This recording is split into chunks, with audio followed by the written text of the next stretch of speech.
Capítulo 1. Em campo com militares, a construção de um problema. Uma antropologia do exército. Contrariamente ao que ocorre na ciência política, trabalhar com militares, na antropologia, não é usual. Há, sim, trabalhos em que militares aparecem como coadjuvantes, geralmente pensados como atores politicamente envolvidos em questões relativas a objetos de estudos outros. O resultado é um reforço da estigmatização dos militares como um grupo que faz política aliado a grandes grupos econômicos, sempre como uma ameaça às chamadas minorias, com as quais a antropologia tradicionalmente se afinou. A antropologia sempre demonstrou especial interesse pelas minorias despossuídas e dominadas de todos os tipos: índios, negros, camponeses, favelados, desviantes e pobres em geral, em detrimento do estudo dos grupos ou classes politicamente dominantes e atuantes. Quanto aos temas, sempre revelou uma afinidade particular por aqueles que eram claramente periféricos à grande arena das lutas políticas, dedicou-se muito mais ao estudo da família, da religião, do folclore, da medicina popular, das festas do que à análise do Estado, dos partidos políticos, dos movimentos sindicais, das relações de classe, do desenvolvimento econômico. Duran, 1988. Embora Eunice Duran fizesse essas observações em 1988, a realidade até hoje tem sido predominantemente a mesma. Em inúmeras ocasiões, militares aparecem apenas na contrapartida de outros problemas, como projetos desenvolvimentistas, por exemplo, em Ribeiro, 1989, Oliveira, F., 1994, ou, mais familiarmente, na chamada questão indígena, como em Vidal, 1991, Lima, 1992, Davis, 1978. Exceção a esse quadro, é possível assegurar que, publicado, somente ao citado O Espírito Militar, de Celso Castro, 1990. Conforme já abordado, sua pesquisa mostra como se dá o processo de formação da identidade militar em cadetes da Academia Militar das Agulhas Negras. Portanto, circunscreve-se ao universo desses pré-oficiais, militares, com certeza, porém ainda não ingressos no serviço ativo, o que certamente os põe em uma situação peculiar, se não mesmo liminar, na passagem do mundo civil ao mundo militar de fato. Essa pesquisa é certamente um marco obrigatório para qualquer um que queira compreender os militares. No entanto, dada a característica de seu recorte cadetes, não se preocupa primordialmente em pensar como se articulam no interior da instituição as variáveis políticas que entram em jogo na identidade militar quando circunstancialmente o exército se vê obrigado a negociar seu papel com a sociedade, como, por exemplo, na elaboração da Constituição de 1988, na própria revisão constitucional, ou em relação a questões nacionais como a amazônica.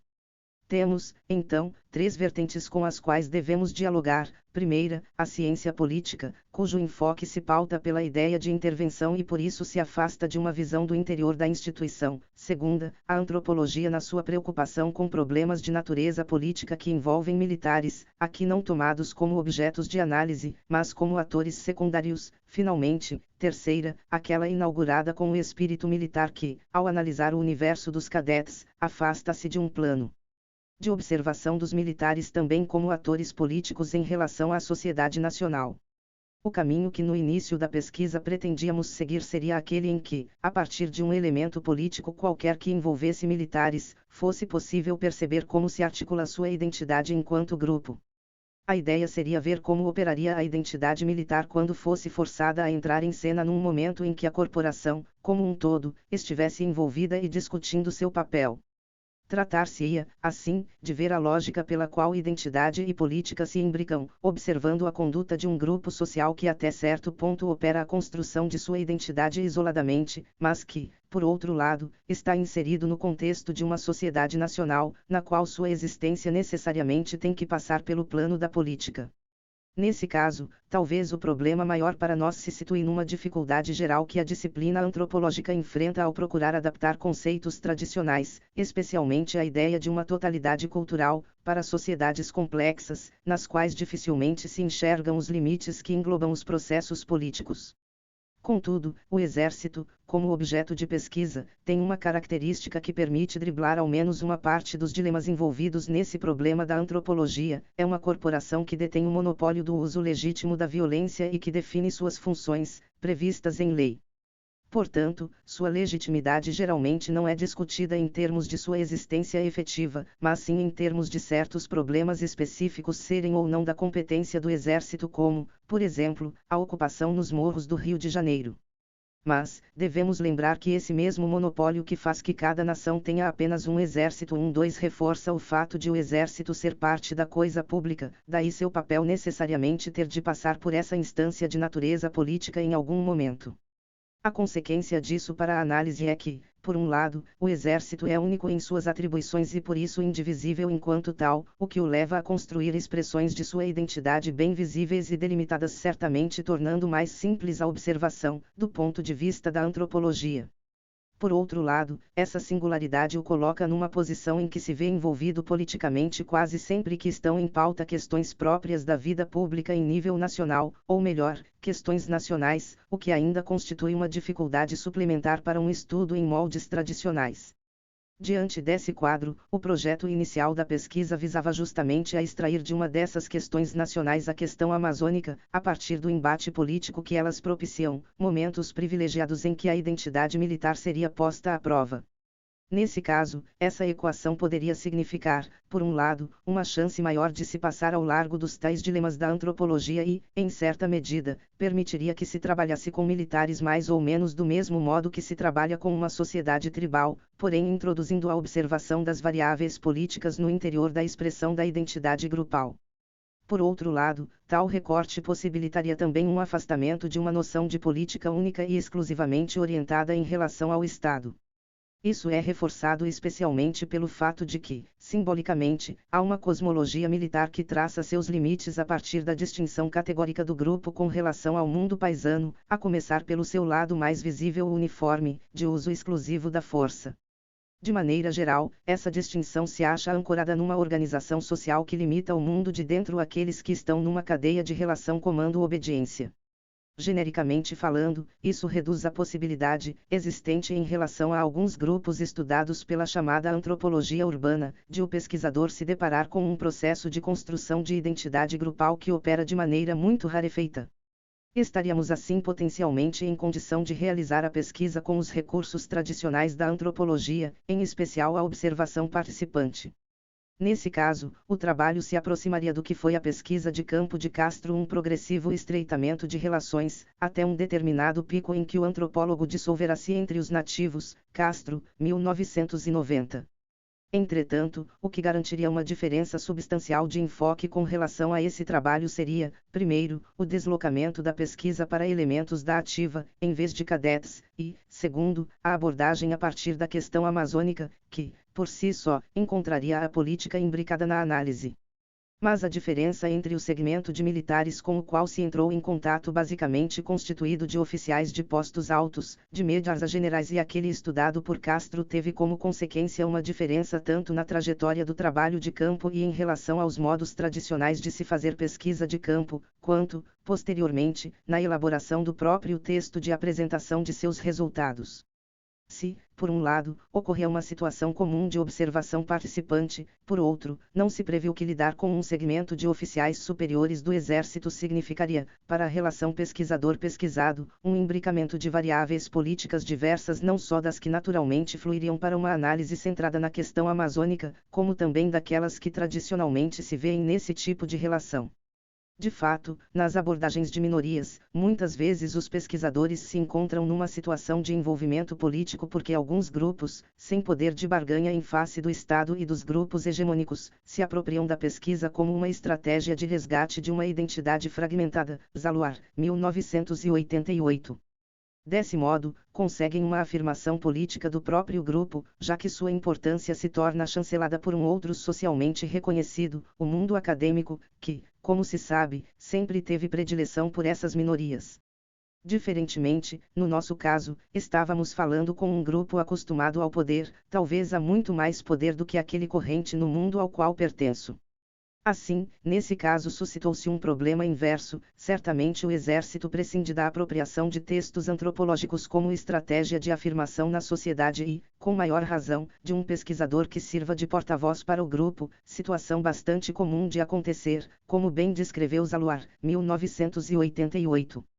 Mais ainda, a característica básica intrínseca à constituição da identidade militar, sua oposição categórica ao resto, tomado como paisano, Castro, 1990, impediria a priori tal situação. O que aqui se vê, ao contrário, é um tipo de ligação permeada por uma lógica semi-integrativa, em que o outro pode ser um afim mas jamais chega a ser um dos nossos. Nesse sentido, o civil pode ser considerado um amigo do exército, alguém que pode sobretudo representar a possibilidade de concretização de uma proposta ou um projeto político comum. Eis a variável que nos auxilia a entender o nível político que permeava a relação pesquisador-pesquisado, a noção de um projeto comum, representada pela ideia, várias vezes reiterada por inúmeros oficiais, de estreitar os laços, porque só assim podemos tirar o país da lama. No caso, o que de fato ajudava, creio, é que a outra parte, o antropólogo, integrava outra instituição hierárquica, organizada e disciplinada num sentido pedagógico gramsciano, a Universidade de São Paulo. Dois fatores básicos entram em questão quando se colocam as coisas nesses termos. Em primeiro lugar, a universidade não só constrói visões de mundo como também forma pessoas. Portanto, para qualquer grupo inserido no jogo da grande política, e não só o exército, é bom ter amigos lá.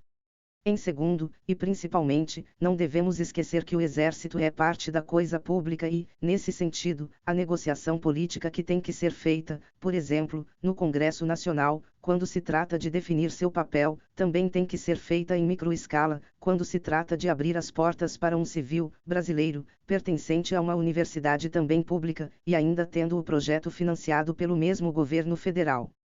O que ocorreu, então, foi uma reprodução, na relação antropólogo-exército, daquilo que se pretendia ver através da questão amazônica, uma vez que a configuração do trabalho de campo apontou para este rumo inesperado.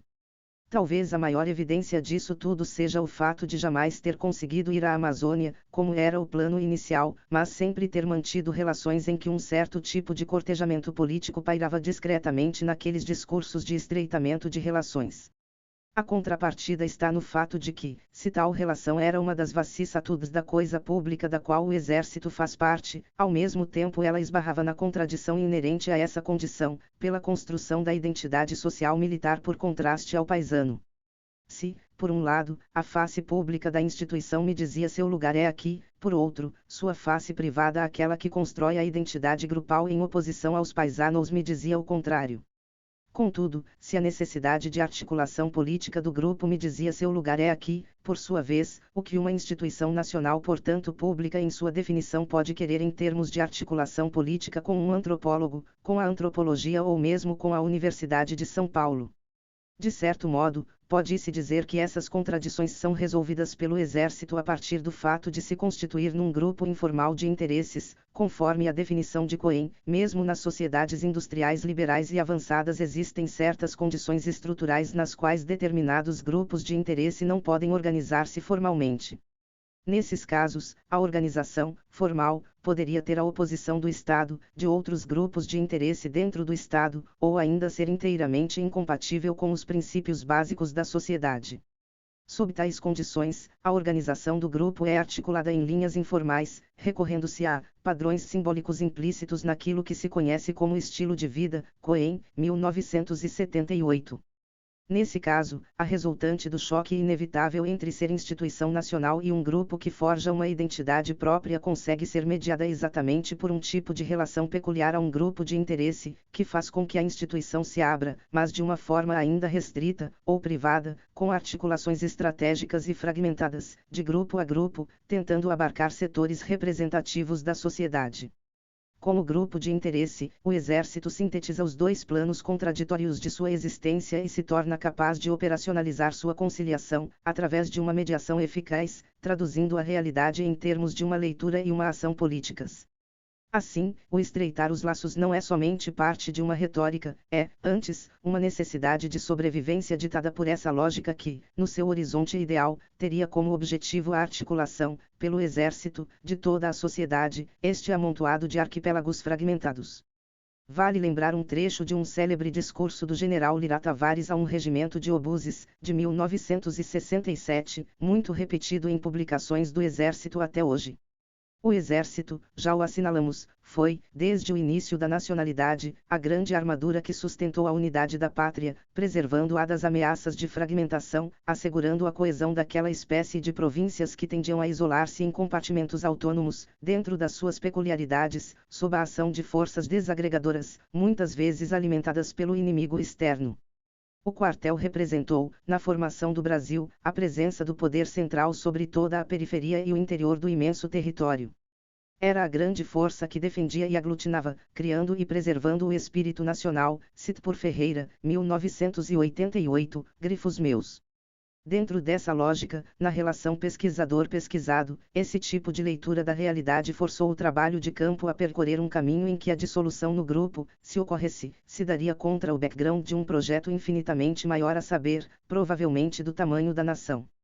O que de fato ocorreu, em microescala, foi um tipo de observação participante na qual o interesse estava justamente em observar os limites dessa participação, pois nesses limites se revelava o jogo inconsciente das contradições que a envolviam. O lugar do pesquisador para o Exército foi indicativo das suas regras porque pôs em evidência um conflito gerado por uma contradição intrínseca à própria corporação. Por um lado, é uma instituição nacional e, nesse sentido, vê em todos os brasileiros parte de si; por outro, é um grupo com uma identidade própria e que, portanto, vê como estranhos todos os que estão fora dele, os paisanos.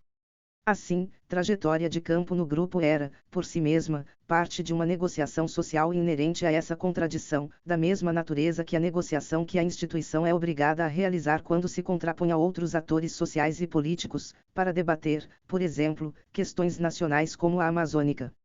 Se, por um lado, toda essa leitura política facilmente ofusca nossa visão, por outro, sua evidência é tamanha que, surpreendentemente, facilita o trabalho de colocar no texto o lugar que o pesquisador ocupa em relação ao grupo, aliás, não somente facilita, como praticamente obriga a fazê-lo.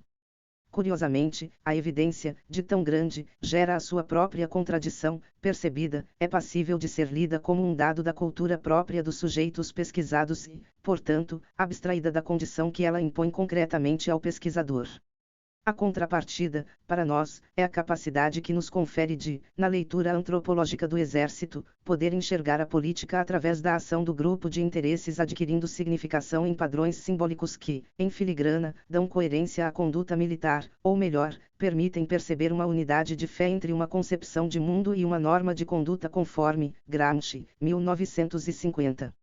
Ancorados em um tipo de organização social peculiar que demarca claramente os limites de pertencimento ao seu mundo, os militares estabelecem uma coerência nos processos de leitura e significação da realidade, na exata medida em que esses limites, no fim das contas, operacionalizam, tanto em escala micro quanto em escala macro, um padrão de relações com o mundo externo, padrão este cuja estrutura básica repousa na necessidade de achar uma mediação entre o que é público e o que não é. A política, nesse caso, pode ser vista através dessa série de contradições e mediações que, antes de mais nada, passam por um plano de significações específicas aos militares, ou até por um plano que podemos chamar de cultura militar, encontrando-se subordinada, assim, a uma noção de identidade militar, realizada no imbricamento da organização social e das representações que a delimitam. Seria o caso, então, nesse universo próprio aos militares, de ler a política através da cultura, sem esquecer o que representa o registro dos fatos. É possível também tentar apreendê-los com redes que, em filigrana, procuram captar outros significados, num terreno mais movediço, entre as representações e as ações dos próprios agentes envolvidos nesses processos, nas formas do imaginário e na natureza dos símbolos através dos quais os fatos são percebidos e adquirem significação. Montes, 19923.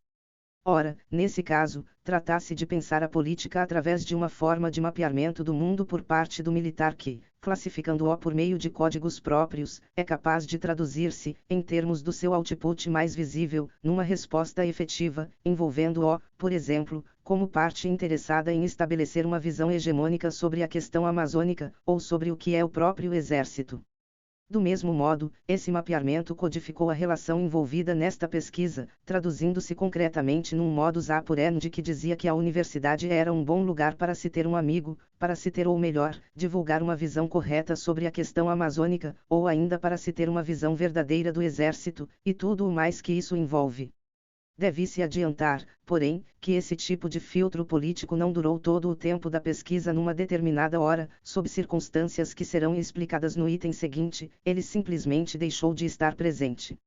De todo modo, os dados foram lançados, e sobre essa matriz política se construiu uma história de posições. Certamente, se a história começasse diferente, talvez tudo também teria sido diferente. No trato com militares, o modo de aproximação deve ser considerado prioritário por qualquer um que deseje fazer uma pesquisa com eles.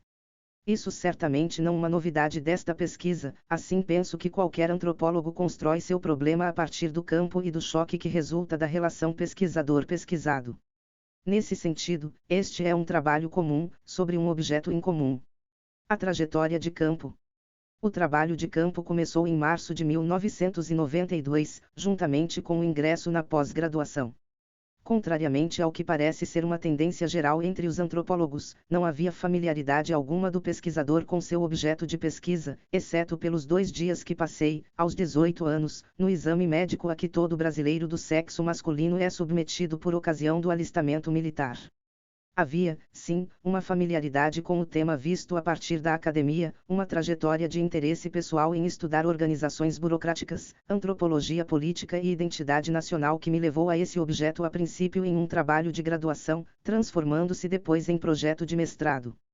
Um primeiro problema surgiu então: contatar o exército, sem possuir as referências pessoais necessárias para criar um clima inicial de confiança. As únicas credenciais, no caso, eram a chancela da Universidade de São Paulo e a de minha orientadora, já conhecida de alguns oficiais por sua participação em cursos da Escola de Comando e Estado-Maior do Exército, ESME, o que, de certo modo, já representava uma confiança indireta. Com o tempo, essa ligação, ou falta de, se mostrou fundamental para entender a natureza da instituição com a qual estava lidando. Em março de 1992 começa o trabalho de campo, com uma visita ao Instituto Liberal, em São Paulo, localizado à época numa suntuosa casa na Avenida Brasil. Lá trabalhava um general da reserva que, dias antes, falara com minha orientadora, a qual, explicando-lhe minha proposta de pesquisa, marcara um contato para apresentar-me. Elaborei para esse encontro um projeto que consistia numa carta de intenções.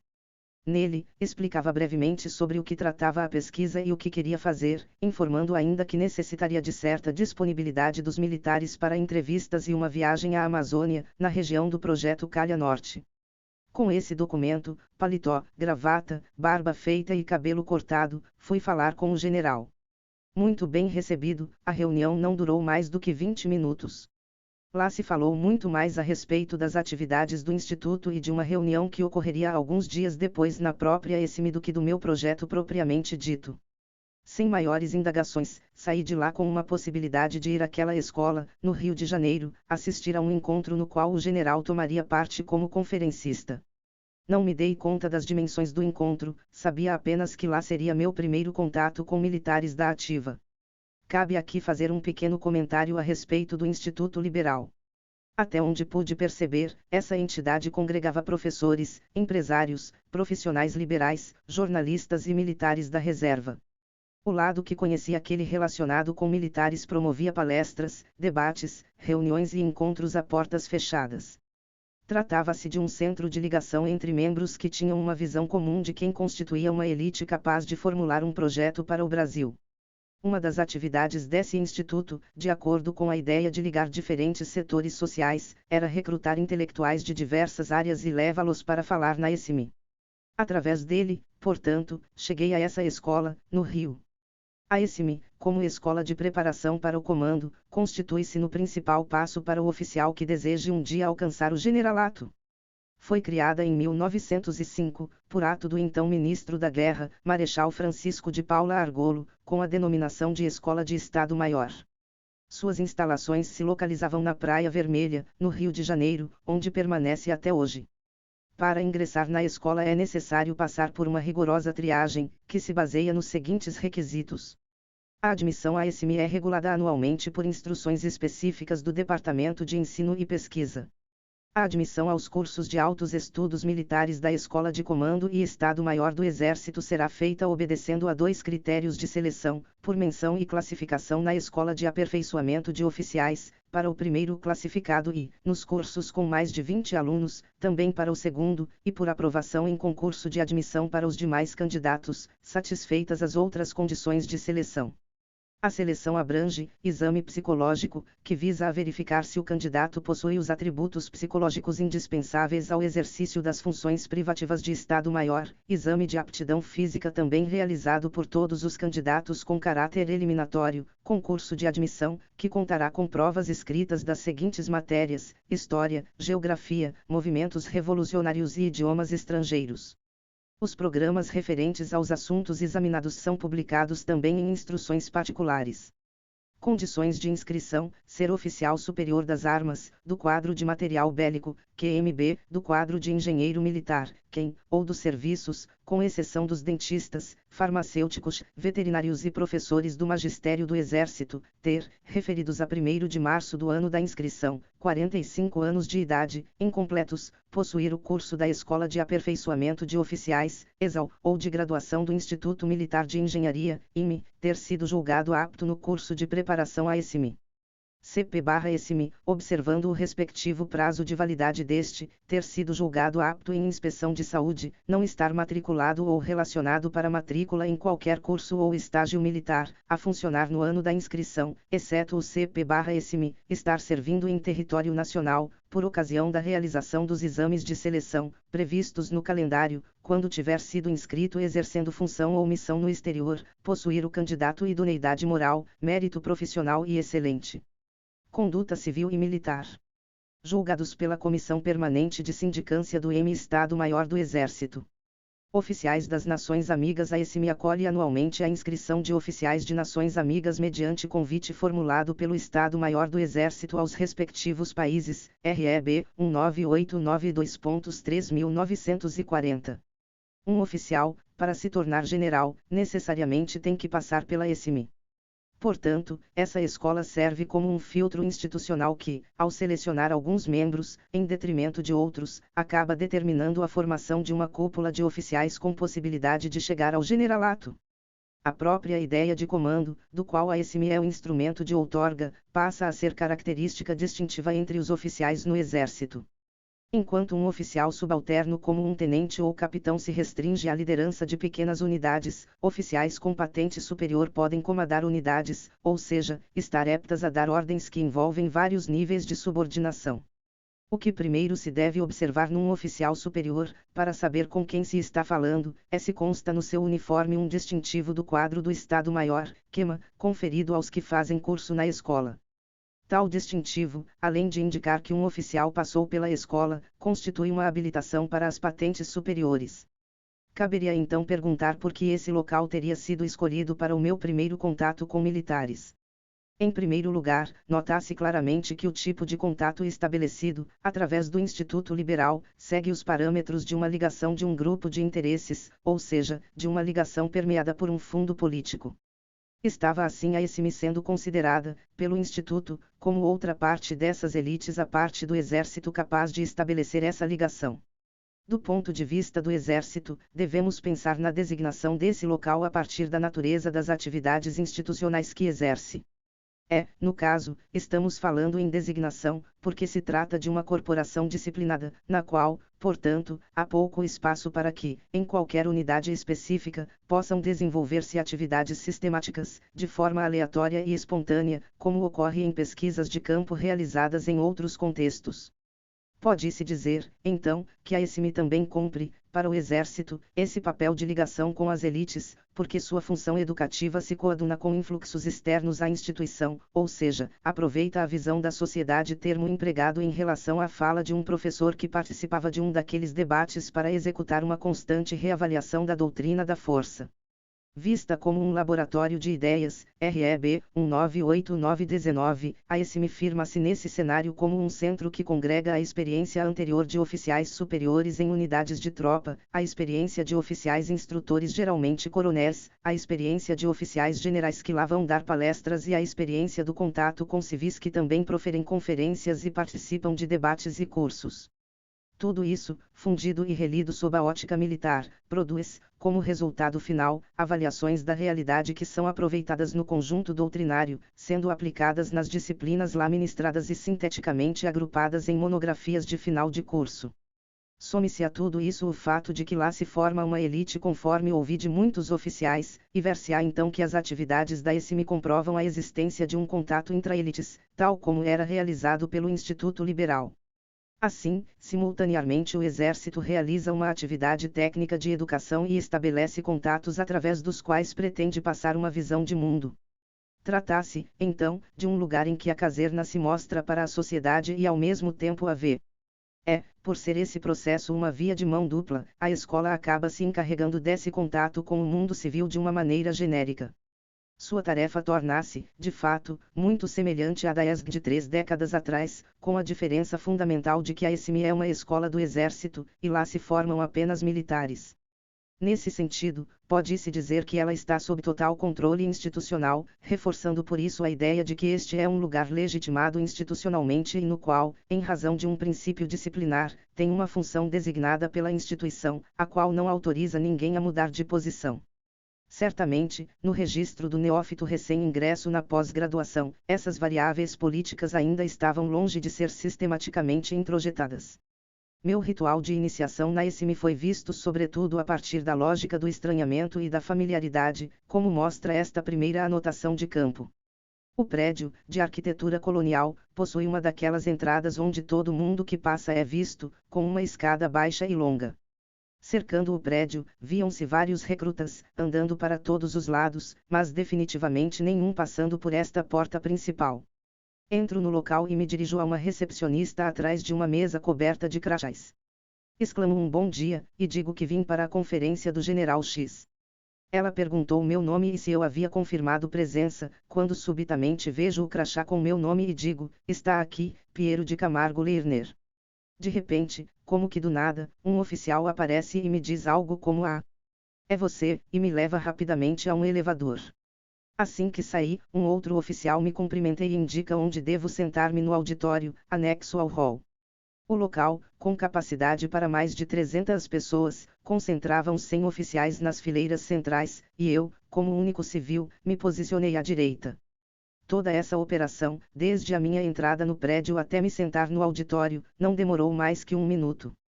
Se, por um lado, tudo havia se passado tão rápido que a minha presença mal pudesse ser notada, por outro, este mesmo fato, talvez por causa da recepção absolutamente precisa e sincronizada na sua sequência de atos, me passava a sensação de que havia algum tipo de conhecimento prévio da minha pessoa. Foi aí que percebi que estava lidando com um grupo para o qual não havia muito espaço para o imprevisto, o desconhecido, o aleatório e o casual. Março de 1992. De fato, não é muito usual na antropologia se realizar pesquisa de campo em conferências, debates ou eventos situações estranhas, a começar pelo fato de as pessoas ficarem quietas enquanto alguém fala, e, no caso, os que permaneciam em silêncio eram justamente aqueles com quem queria falar. Era muito difícil entender por que a forma específica da conferência assumia um valor especial para o Exército, já que a primeira coisa que um pesquisador com um grau, quase, zero de conhecimento de seu objeto espera é que todas as informações comecem a ser absorvidas com facilidade, desde que verbalizadas. Numa conferência como aquela, o papel que podia desempenhar, pelas próprias limitações formais que um evento desses impõe, era o de alguém que, como os demais assistentes, está lá para aprender alguma coisa daquele que fala. Confundiam-se, assim, na experiência de campo, duas observações que então corriam paralelas, aquela de quem está lá para ouvir um conferencista e aprender algo, e aquela de alguém que precisa observar um evento muito além da sua pretensão aparente, sugerida no formalismo de sua definição. Então, algo sucedeu numa conferência cujos palestrantes eram um mencionado general da reserva e um professor da área de ciência política. Num dos intervalos, esse general me cumprimentou e perguntou o que eu estava achando. Em seguida ele me apresentou a alguns coronéis, e uma série de diálogos se estabeleceu, todos pautados por um tema comum, as relações entre exército e o restante da sociedade, e a importância de formular um projeto para o Brasil, tudo isto precedido, obviamente, por uma apresentação pessoal na qual eu era um jovem aluno da USP. Com esta designação, eu carregava a insígnia dessa instituição, cujo valor viria a saber somente depois. Mas não era só, carregava também a insígnia da minha orientadora, que já dera palestras para aqueles oficiais, e também a insígnia do general da reserva que me permitira chegar até lá. Naquele momento, depois de toda a apresentação a que fui submetido no intervalo, tudo parecia ter mudado. Comecei a ser sistematicamente cumprimentado, notado e até inquirido. A chancela desse triunvirato foi devidamente formalizada em minha apresentação a alguns membros da oficialidade presentes. Quem eram? Infelizmente, naquela ocasião, eu ainda não tinha treino suficiente para decodificar os uniformes dos que dialogavam comigo. As características desse primeiro contato, envolvendo um circuito que passava pelo Instituto Liberal e pelo Triunvirato, mostravam, de maneira indireta, que a mediação política do grupo de interesses estava presente em cada gesto que se fazia em relação à minha pessoa. Além disso, e sobretudo, estava também presente no conteúdo e até mesmo na forma da atividade que lá se desenvolvia. No conteúdo das palestras, pelo fato de ambos os palestrantes terem como tema o papel do Exército na nova realidade. Quanto à sua forma de apresentação, a característica mais notável era a organização espacial do evento, que separava os palestrantes do mediador, os primeiros sentados numa grande mesa retangular, ao centro de um palco, e o segundo, de pé, numa tribuna, distinta da mesa. Curiosamente, o papel desse mediador, melhor compreendido se considerado como um orador, se limitava à apresentação dos palestrantes, com a indicação do tempo das falas e a leitura de seus currículos, na qual sempre aparecia o referendo de autoridade. Nesse momento, o Exército ocupava uma posição restrita na palestra, destacando-se dos palestrantes, com seus membros circunscritos à plateia e tendo seu representante, o mediador, fora da mesa. Tal postura veio a se repetir em todos os encontros posteriores dessa natureza a que estive presente, mostrando que o caráter solene da apresentação e da leitura dos currículos é um indicativo de como a instituição codifica aquela atividade, ao mesmo tempo em que se atribui aos palestrantes uma natureza de autoridade convidada, ressaltando-se uma série de honrarias que os dimensiona como pessoas dignas daquela casa, revela-se, a partir da organização espacial, certamente como parte daqueles dados profundos, ou melhor, naturalizados, da identidade militar, que passam despercebidos à primeira vista, um distanciamento óbvio, apartando-se dos convidados tanto o mediador quanto a plateia. E mais, na plateia, de um lado, oficiais e, de outro, civis. Era, desse modo, de um lado, o exército, de outro, as autoridades civis, mais ainda, muito mais próximo destas últimas, deixando explícita sua condição de alguém de fora da cadeia de comando pelo traje que vestia, ficava até o general da reserva. Sem dúvida, este foi um primeiro momento em que pude perceber que um dado da organização social, o pertencimento ao exército limitado aos que trajam o uniforme, ou seja, aqueles que pertencem à cadeia de comando, traduzia-se na conduta pela qual se organiza uma simples palestra, à primeira vista realizada como qualquer outra. Tudo isso ainda é reforçado pelo fato de que, ao se abrirem os debates, alguns oficiais introduziam suas falas do seguinte modo: o ilustre professor nos deu a visão da sociedade. Dessa forma, tanto a separação espacial durante as palestras, quanto a ideia da existência de uma visão da sociedade, evidenciam traduções para a realidade sensível, ainda que provavelmente inconscientes dos limites impostos pela construção da identidade militar na sua distinção dos paisanos, ancorados numa organização social que define os critérios de pertencimento à corporação através de um mapeamento da cadeia de comando-obediência. Um segundo encontro, da mesma natureza, ocorreu em junho, durante uma semana. Tratava-se de um simpósio, a Sociedade Brasileira e a Defesa Nacional, que contava com a participação de militares, militares da reserva e civis. Ao contrário do primeiro evento, este tinha um caráter muito menos rotineiro e muito mais ritualístico. Explico melhor: como era realizado à noite, esse simpósio estava de certa maneira fora do expediente da ESIMI. O sinal mais visível disso era, sem dúvida, o fato de todos os militares, exceto os da coordenação, estarem à paisana, misturados a familiares e a uma quantidade razoável de civis, estes, porém, facilmente identificáveis pela barba ou cabelo. O clima desse encontro era então mais de festa, devido à presença de mulheres, filhos e amigos civis dos oficiais, do que de rotina, na qual os procedimentos estariam rigorosamente associados à condição inscrita no uniforme de cada membro da força. Momentos como a abertura e o encerramento, sob a solene execução do hino nacional, faziam parte de todo o cenário. Nesse instante, o status que habitualmente comanda as relações entre militares a partir das patentes hierárquicas era dificilmente perceptível para um civil que não conhecesse pessoalmente os membros da corporação presentes no local. Mesmo assim, foi possível observar, esparsamente, muitas pessoas que, diante de outras, discretamente batiam continência e se mantinham em postura ereta. A regra, vista cotidianamente através de uma insígnia no uniforme, parecia se dissolver nesse momento ritual, mas, com certeza, para quem era do grupo, ela estava lá, presente como sempre, subentendida nas rodas que se formavam, na proximidade com que as pessoas se sentavam e no modo como se portavam umas com as outras. Se, por um lado, o rito bastava para aparentemente dissipar as fronteiras hierárquicas do cotidiano e aquelas que separam civis e militares, por outro, permanecia, para aqueles que participavam da rotina militar, o conjunto de regras próprias aos membros da corporação, suficientes para o grupo saber quem pertencia ou não a ele. A mistura, portanto, ocorria exclusivamente do ponto de vista do civil. Não havia como descobrir quem eram os civis presentes, com exceção dos palestrantes todos professores universitários e um político. A leitura de seus vastos currículos permitia a localização de cada um e, sobretudo, o referendo de autoridade que conferia ao encontro uma característica peculiar. Isso também se verificava com os militares da reserva que faziam exposição, todos generais com extensa folha curricular. Creio que esse evento foi bem representativo da ideia anteriormente referida de uma ligação política nos moldes de um grupo de interesses, realizada entre as chamadas autoridades civis e o alto escalão militar. Digo isso porque, em termos técnicos, palestras de 10 minutos geralmente têm pouco a acrescentar, e a temática das falas acabou se mostrando menos valorizada do que os elogios trocados entre os presentes. Geralmente, as introduções, em que se falava mais do significado daquela noite do que do próprio tema do encontro, ganhavam mais expressão do que as exposições em si. Estas, proferidas por civis e militares, não divergiam, contudo, na temática. Tratou-se, nesse encontro, de dois temas invariavelmente convergentes, Brasil e militares.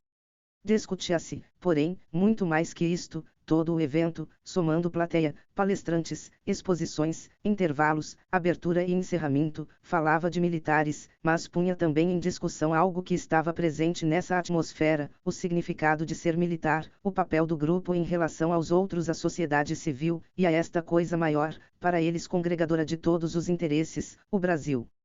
Tudo isso, sem dúvida fruto de uma negociação cotidiana, era ritualmente condensado nessa ocasião, em que os militares punham em evidência e também à prova a concepção que tinham de si mesmos, dos outros e do próprio Brasil.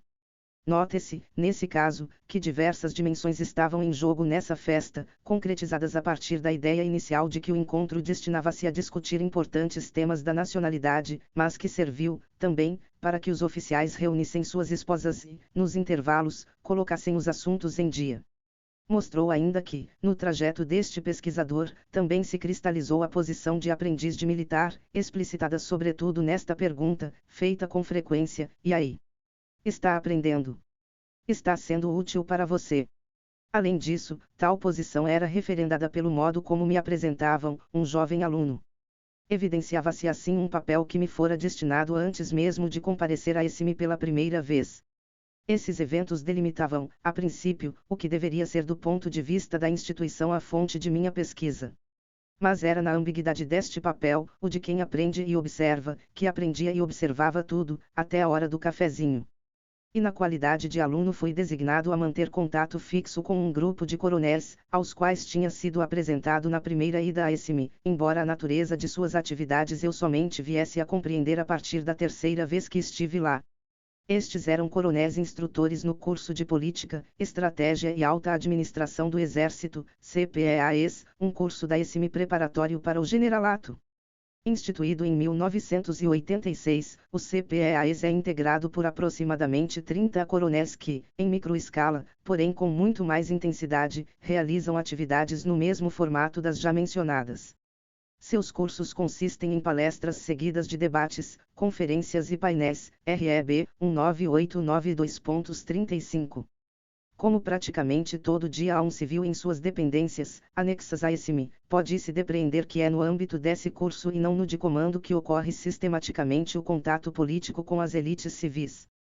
Reforça esta hipótese o fato de que de lá saíram meus tutors e que, a partir desse contato, minhas atividades de campo na ESME ficaram restritas aos CPEAs. E este aluno recebeu pelo correio, no decorrer do ano, textos selecionados por esses coronéis, provavelmente com o intuito de ensinar algo que eles julgavam devesse ser aprendido. Tratava-se de 4 classes de textos. A. Textos sobre Clausewitz. B. Tabelas e organogramas sobre a estrutura de divisão do trabalho e funcionamento do Exército. C. Páginas com citações e o que se poderia denominar frases de impacto, e D. Um texto sem autor, data, nem título, cheio de definições, conceitos e projeções futuras para o Exército. Posteriormente, conversando com um oficial, descobri que tais textos eram básicos no currículo deles. Em primeiro lugar, vejamos o que estou denominando frases de impacto. Não eram inéditas para mim, pois nas paredes de algumas escolas e unidades vi painéis que as contêm. São citações que vão de Sun Tzu a Churchill, passando por Lenin e Maquiavel, ao lado de outras sem autor, como Principles of War, Objective/Offensive/Mass/Economy of Force/Maneuver/Unity of Command/Security/Surprise/Simplicity. Mostrando esses papéis para um oficial da reserva, ele me explicou que se tratava de um pensamento mnemônico, que tais frases estão no dia a dia desde a academia, e que são aprendidas de cor como princípios.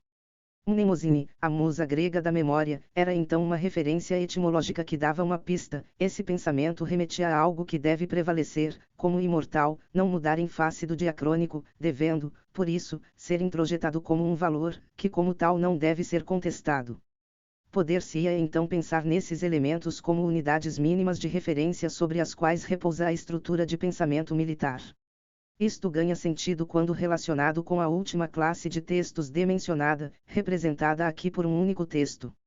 Este texto sem autor, data ou título consistia justamente na doutrina militar elaborada pela ESG ainda na década de 70, com perspectivas para o fim da década de 80. A doutrina militar é um guia de orientação da ação coletiva, composto por princípios reguladores que a determinam. Esses princípios se firmam como regras absolutas e assim adquirem força de dogma. Na sua filigrana, a doutrina é sustentada por análises da realidade que, respeitando unidades mnemônicas como, por exemplo, as 4 expressões do poder nacional, a econômica, a psicossocial, a política e a militar, formam uma espécie de corpo de jurisprudência que traça os limites entre o permitido e o interdito. Também não possui autor nem data, e, posteriormente, a vi repetida em inúmeros textos, sem citação, por isso é regra inquestionável, não pertence a ninguém, mas à coletividade, e aparenta sempre existir, embora seja possível saber quem a criou e quando, o grupo de militares e civis que frequentavam a ESG no período de sua elaboração. Tal qual as frases de impacto, funciona como parte essencial dos princípios que devem ser aprendidos de cor. E justamente no significado a que remete a estrutura desse tipo de texto que desejo me deter. Afinal, a discussão de seu conteúdo é a discussão da doutrina, tarefa antes deles que propriamente do pesquisador. O interessante, para nós, é o fato de que são estes os princípios que eu também deveria aprender. Na ótica dos militares, aprender tais princípios talvez significasse chegar a pensar como eles. Cabe lembrar, aqui, uma frase dita a mim por um coronel, em tom muito sério: sopa quente, se toma devagar e pelas bordas, senão a gente se queima. Seu significado parece lógico, tudo deve ser conseguido aos poucos. Mas também se pode depreender dessa frase que meu lugar, espelhado no mundo militar, ainda era o de um aspirante a subordinado. Nesta condição, se quisesse mesmo fazer parte de algo relacionado àquele mundo, deveria observar e aprender com cautela, introjetar os conceitos e não pôr o carro à frente dos bois, ou seja, no limite, agir o mais perto possível de como se constrói a carreira militar. Talvez um momento extraordinário dessa dinâmica tenha sido quando um outro coronel me disse que ainda é possível você entrar para o exército. Afinal, precisamos de gente que ajude a organizar nossa memória. Entretanto, o fato de que, durante 2 anos e vários contatos, toda conversa desembocava no "precisamos estreitar nossos laços" como uma mensagem que, de tão repetida, se introjetaria significa que, de qualquer modo, ainda assim as fronteiras entre um paisano e um militar se preservavam. Pois, na verdade, tudo isso continuava se realizando dentro daquele código em que a política filtra a visão de mundo, e a universidade era vista como uma outra instituição hierárquica em condições de elaborar um projeto para o Brasil. Nesse sentido, creio eu, talvez esta pesquisa representasse para eles uma peça pequena, mas inicial da ponte que poderia estabelecer um contato sistemático entre exército e universidade, talvez aquela engrenagem simples e básica, capaz de colocar dois mecanismos em sincronia. Isso se revelou também quando, em 1992, um grupo de coronéis do CPEAS esteve na USP, em 2 ocasiões, a primeira no IEA, e a segunda no NAIP. A paisana, assumiam diante dos professores da universidade a postura de iguais, como intelectuais do exército, buscando um fundo comum entre as duas instituições. Misturavam-se ao público paisano, não apenas na mesa como na plateia. Aparentemente, a condição tanto de militar quanto de civil se dissolvia num patamar de igualdade nesse momento, no qual não consegui observar as mesmas regras de conduta militar que constatara em campo na ESME. Mesmo em relação ao conteúdo, foi possível observar que, de ambas as partes, repetia-se o que invariavelmente era falado pessoalmente comigo na ESME ou no CPEAS, falava-se de um projeto para o Brasil e, principalmente, de estreitar os laços. Reproduziam-se, assim, em escala ampliada, os discursos em relação à universidade que eram dirigidos quando estava na casa militar. Isso reforça a ideia de que em todos aqueles momentos eu era não só portador de uma insígnia institucional, mas também uma peça na engrenagem. Uma prova é que, nos 2 casos, fui citado como um velho amigo nosso, que vem desenvolvendo um projeto conosco desde o começo do ano. De fato, se pensarmos que o exército traduz essas relações pessoais para uma lógica própria, que codifica a realidade de acordo com os parâmetros da disciplina e hierarquia, e que portanto faz as pessoas carregarem uma determinação institucional em suas funções, faz sentido crer que, do ponto de vista militar, eu era um representante da universidade. Assim, em 1992, minha posição privilegiada de membro da Universidade de São Paulo, com uma atividade intelectual sistemática, dava margem à negociação necessária para que, cautelosamente, fosse desenvolvendo esta pesquisa, acumulando documentos e mais documentos. Desse modo, praticamente, terminou aquele ano. Em 1993, outros fatores vieram intensificar esses movimentos de sístole e diástole relacional. Em junho, um fato curioso ocorreu. Celso Castro foi convidado pelo CPEAS para dar uma palestra, a qual também fui convidado a assistir. Pedi a um coronel o telefone do professor, juntamente com uma autorização para gravar a fala. O inusitado estava justamente no fato de um membro do grupo pesquisado por 2 colegas de uma mesma área apresentá-los um ao outro, sendo ele aí um mediador comum. A palestra era basicamente sobre dados inéditos de origem social dos militares que Castro obteve na AMAN, e, numa segunda parte, sobre o espírito militar. Depois de aberta a sessão para debates, notou-se claramente que um clima inamistoso tinha sido gerado pelas conclusões a que Castro chegara a partir dos dados sobre origem social que basicamente apontavam para uma endogenia crescente da instituição. No entanto, essa situação surpreendentemente se inverteu quando, pela primeira vez, se abordou nas perguntas algo referente ao espírito militar. Nesse momento, Castro começou a citar elementos nativos da experiência dos cadetes, e desde então o ambiente se descontraiu, permanecendo assim até o final do evento.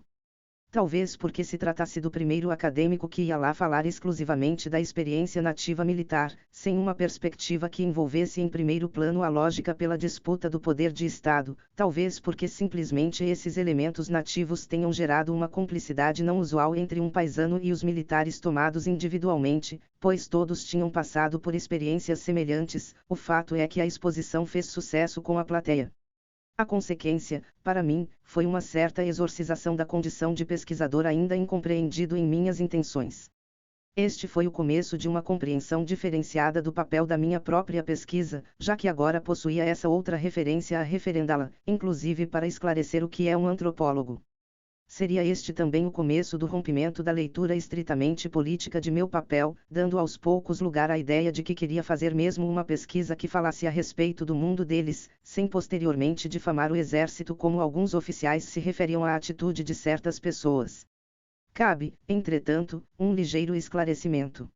O leitor pode se perguntar se isso não seria possível apenas através da referência ao livro de Castro, já que, nos meus primeiros contatos com militares, eu o havia mencionado como um trabalho da mesma área, com métodos e abordagens semelhantes.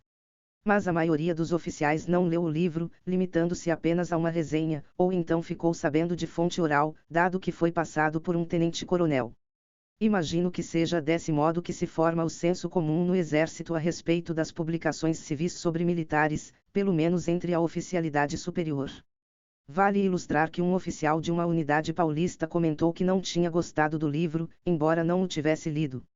A presença de Castro no CPEAS acabou desempenhando a função de um ritual, no qual, no aqui e agora, eles puderam comprovar quem ele era realmente, apesar de seu trabalho ter dado uma noção prévia, determinante, até, para lhe terem feito o convite.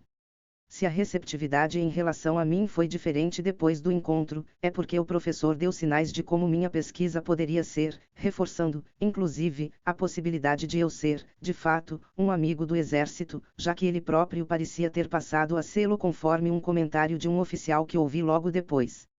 De fato, esse tipo de reação ocorreu, pois, mal terminou a palestra, fui conduzido a uma sessão de análise grupal, com 3 psicólogas. Sem dúvida, tratava-se de uma situação privada, que eu não estava acostumado a partilhar com os militares, ainda que o encontro ocorresse na presença de psicólogas civis. Mas o que me chamou a atenção foi o fato de presenciar uma atividade diferente das pedagógicas no caso, não era uma situação explícita de aprendizado, embora fosse sabido que meu papel não era outro senão o de alguém que estava lá para observar e aprender. Tratava-se, assim, de uma situação particular em que, do ponto de vista de alguém que estaria exclusivamente inserido na lógica do contato via conferências, não faria sentido algum. Em resumo, estava sendo discutido um único problema que, aparentemente, afetava a todos os oficiais presentes, a hierarquia. O tema era abordado através de uma dramatização que envolvia incompatibilidades entre instâncias decisórias e status conferido pela patente. Portanto, fui levado pela primeira vez a uma situação privativa, em que se discutia a conduta militar, sem se falar do projeto para o Brasil. O ano de 1993 foi aquele em que um duplo movimento acabou sendo traçado, por um lado, cada vez mais minha imagem ia se apoiando na de Castro, enquanto, por outro, os encontros em que se manifestava a ideia de um projeto nacional a ser construído com os intelectuais da universidade aos poucos iam escasseando para mim, talvez pelo fato de o CPEAS ter sistematizado um contato com o naipe, embora suponha que tenham continuado a ocorrer normalmente com os outros. A par disso, mantinha diálogo e troca esporádica de correspondência com o grupo de coronéis do CPEAS, recebendo deles sobretudo textos de doutrina e monografias da ESMI e lhes enviando projetos e cartas de intenções, nos quais revelava os rumos que daria à minha pesquisa. Aparentemente, tudo iria se resolver a partir desses oficiais com quem tinha contato, entrevistas e uma viagem de campo à Amazônia eram as prioridades. Paralelamente, surgiu uma outra categoria de relação, através de contatos indicados por Castro, estabelecida a partir de entrevistas com generais da reserva. Foram longas entrevistas, realizadas entre o fim de 1993 e meados de 1994 no Rio de Janeiro, nas quais se abordou uma ampla gama de assuntos. Em 1993, a única ideia que havia sobre como foi possível uma entrevista com um general da reserva era a de que bastava uma indicação. Até então, achava que o único fator que se impunha como imprescindível e estruturador da relação com os militares era a indicação pessoal. Achava que, se indicado ou citado por um militar ou alguém respeitado e reconhecido por eles, tudo iria bem. Isso começou a mudar a partir de 1994, quando um episódio desviou o rumo da história desses meus contatos com eles. O primeiro semestre de 1994 foi marcado por entrevistas com oficiais da reserva e pela elaboração de um projeto definitivo que serviria para explicar as intenções sobre uma ida a campo na Amazônia. Este foi enviado ao CPEAS numa primeira versão no começo do semestre, e uma segunda versão, dirigida a um general que comandava na Amazônia, seria entregue a ele através do próprio CPEAS. Em agosto, telefonei a um dos coronéis para ver como estava o andamento do projeto, já que até então não recebera qualquer resposta. Aqui começa o mencionado episódio. Para minha surpresa, não somente esse coronel, mas todos os meus demais interlocutores na ESME haviam sido transferidos para outros locais e, curiosamente, não tive qualquer notícia a esse respeito. Digo curiosamente porque estava com um projeto em andamento, que contava com a aprovação dele e cuja conclusão dependia de sua intermediação. Tudo aparentemente voltava à estaca zero. Então, para resolver a situação, vale-me do mesmo recurso de quando estava nessa posição, em março de 1992, através de minha orientadora, voltei a acionar o contato inicial, o mesmo general da reserva que então me havia enviado a ESME. Tentava, assim, refazer o triunvirato que me sustentara inicialmente. Somos, assim, levados a pensar no significado desse silêncio, provocado por um súbito esquecimento. Um ponto de partida possível é o princípio de que essa conduta me remetia ao lugar que ocupava para a instituição. Agora, posso falar seguramente à instituição porque fui publicamente nomeado como um velho conhecido nosso, que foi orientado pelo Coronel X no ano passado num microprojeto sobre militares, lá da USP, justamente naquela já citada palestra de Castro no CPEAS a qual fui autorizado a gravar. A classificação de orientando, inúmeras vezes repetida mas principalmente assumida naquela ocasião em que havia pelo menos mais de um civil Castro, e que também pôde ser registrada, me colocava sob a responsabilidade de alguém, e este alguém, dadas as características hierárquicas e de divisão do trabalho do Exército, nunca é escolhido aleatoriamente, mas sim designado de acordo com as funções que desempenha na instituição. Essas características garantem que a instituição, como tal, sempre procure saber o lugar de cada indivíduo que a ela pertence, como membro, ou como responsável por um membro que lhe é agregado.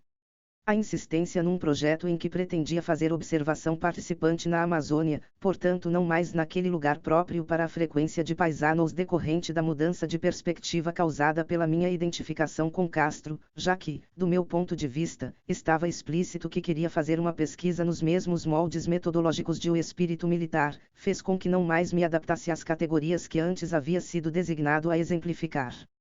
Nesse papel, não era mais um jovem aprendiz, mas sim um pesquisador civil, que mandara a oficiais projetos pelos quais evidenciava uma intenção, no limite, egoísta dissonante daquela que me definia na configuração anterior e fora, portanto, daquelas classificações próprias à lógica de um controle disciplinar que, designando meu lugar, agora não tinha como conceber uma situação envolvendo um projeto individual. Afastei-me, assim, da ideia de que meu trabalho junto ao Exército deveria pensar no projeto para o Brasil e, creio, a partir disso permaneceu um vácuo logístico, pois a pesquisa que efetivamente me propunha realizar não tinha onde se encaixar. Diante disso, os militares se encontrariam numa situação de xeque-mate, na condição de objeto a que forçosamente se veriam reduzidos, provavelmente se constrangeriam, ao mesmo tempo em que, como membros de uma instituição que é parte da coisa pública, não poderiam se fechar a ninguém, especialmente a alguém que, em princípio, não tinha feito nada que evidenciasse erro de conduta ou transgressão. Escapei, assim, a uma lógica que me conduzia a um circuito de subordinação que realizava uma operação de fortalecimento de laços entre duas instituições, mas, nessa nova condição, quem iria se responsabilizar por mim? Foi, finalmente, a partir daí que comecei a compreender que tais lugares, de sim e não, que foram sendo construídos nessa relação, tinham uma explicação na dinâmica interna da organização social militar.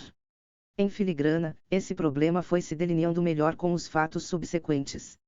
Tendo, pois, voltado a mobilizar minha orientadora e o mencionado general da reserva para retomar o contato com os oficiais do CPEAS, cheguei à etapa final de campo, com um convite que partiu do próprio general para o Seminário Política Educacional para o Exército, ano 2000, ocorrido em Brasília, em agosto de 1994.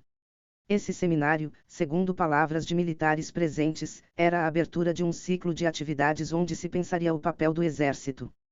A atividade não era pequena, era muito maior do que aquelas que eu estava acostumado a presenciar no CPEAS ou mesmo na ESME, mas de certo modo preservava o mesmo caráter das anteriores, permanecia um mediador separado de autoridades civis e o projeto para o Brasil, com a diferença básica de que ninguém, em nenhum momento, me falou no estreitamento de relações com a universidade.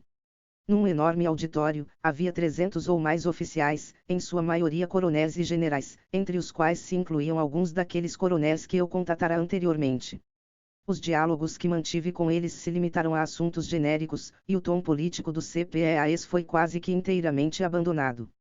Duas hipóteses podem ser formuladas com relação à mudança de atitude desses antigos conhecidos. A primeira é que, possivelmente, em suas novas atribuições não havia por que manter aquele discurso anterior, já que isso deveria estar sendo feito pelos que vieram a ocupar suas posições no CPEAs. A segunda envolve a probabilidade de eu ter me tornado inconveniente a partir de 1993 e, como tal, ninguém quisesse se comprometer mantendo um estreitamento de laços, já que isso era um problema com o qual a instituição teria que lidar.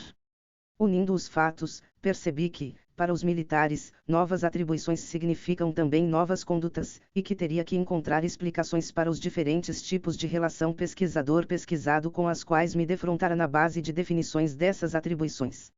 Somando isso com a importância da ocasião, em que estavam presentes apenas alguns coronéis de todo o universo de coronéis do Exército, também percebi que, antes, estava dialogando não só com coronéis, mas com uma seleção determinada deles, somente aqueles que possuíam a atribuição de estar lá.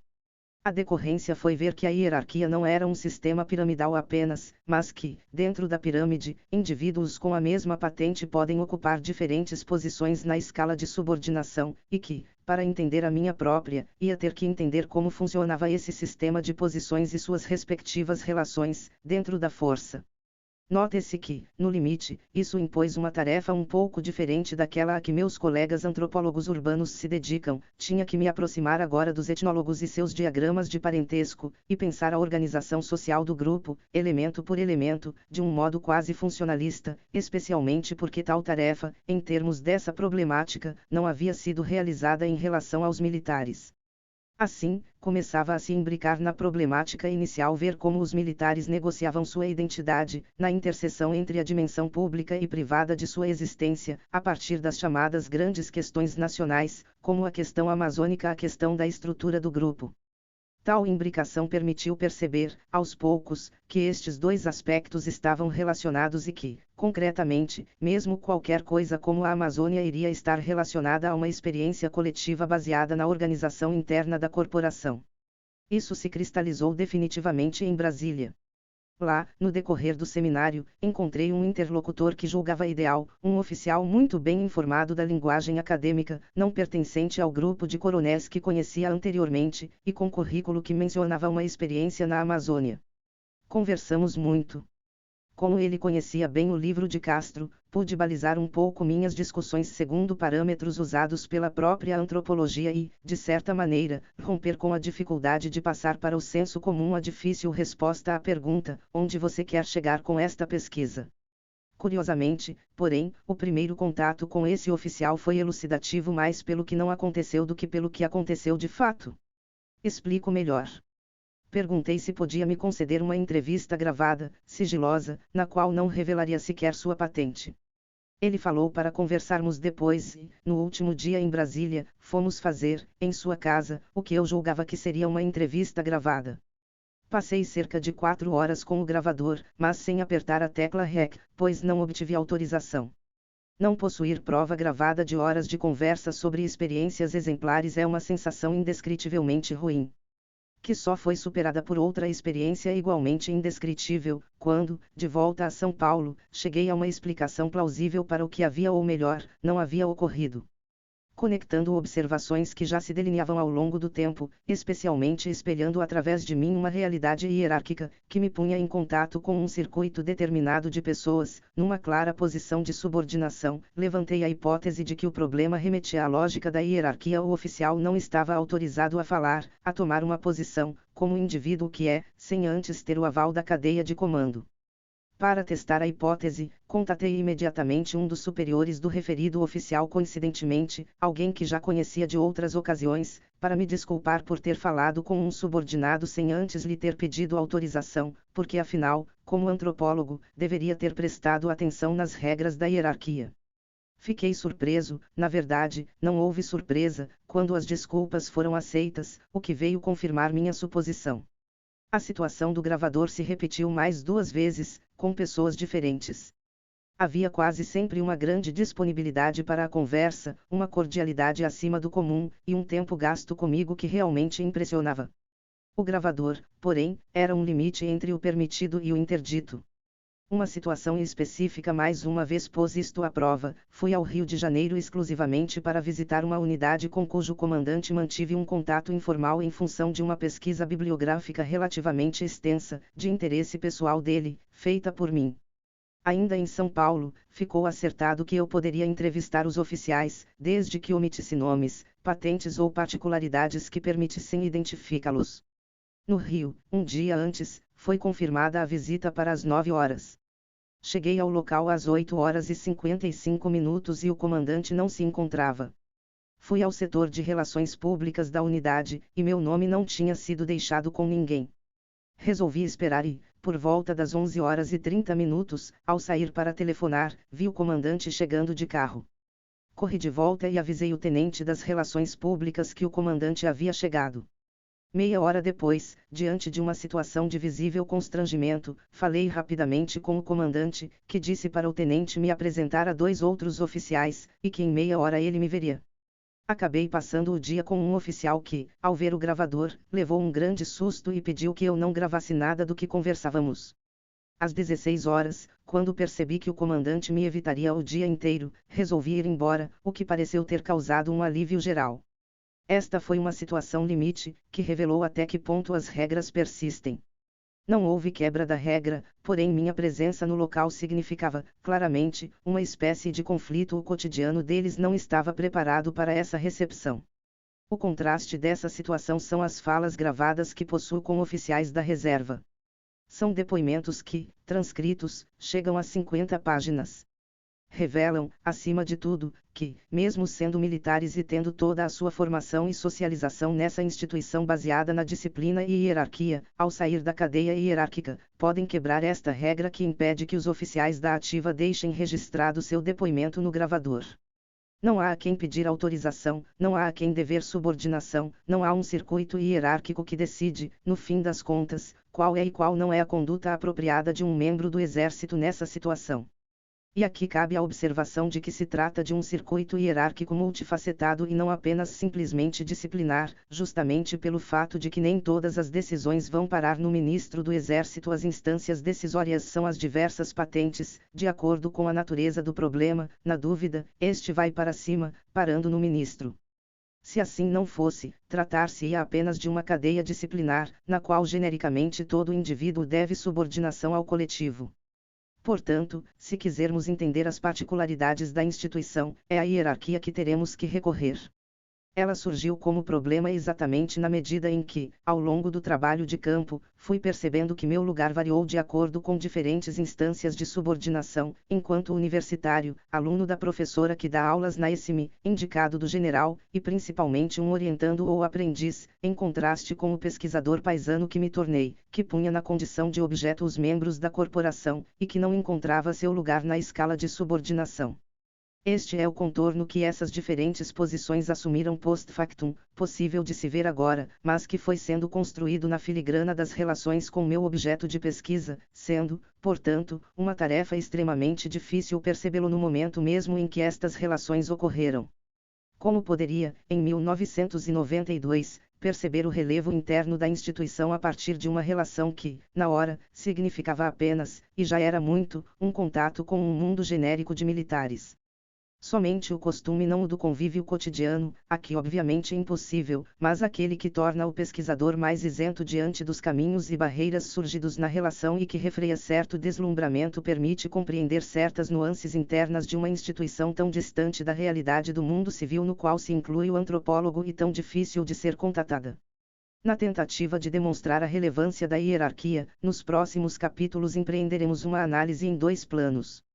No capítulo seguinte, um plano diacrônico será desdobrado em 2 níveis, procurando, a, traçar uma história de longa duração que mostra que a hierarquia é um fenômeno capaz de permanecer estruturalmente estável através do tempo, apresentando ainda os diferentes contextos em que esse princípio pode ser aplicado, e b, examinar como esse fenômeno, na sua capacidade de absorver o contexto social, pode suportar uma releitura de si mesmo e, no século XIX, arcar com o peso de mudanças profundas.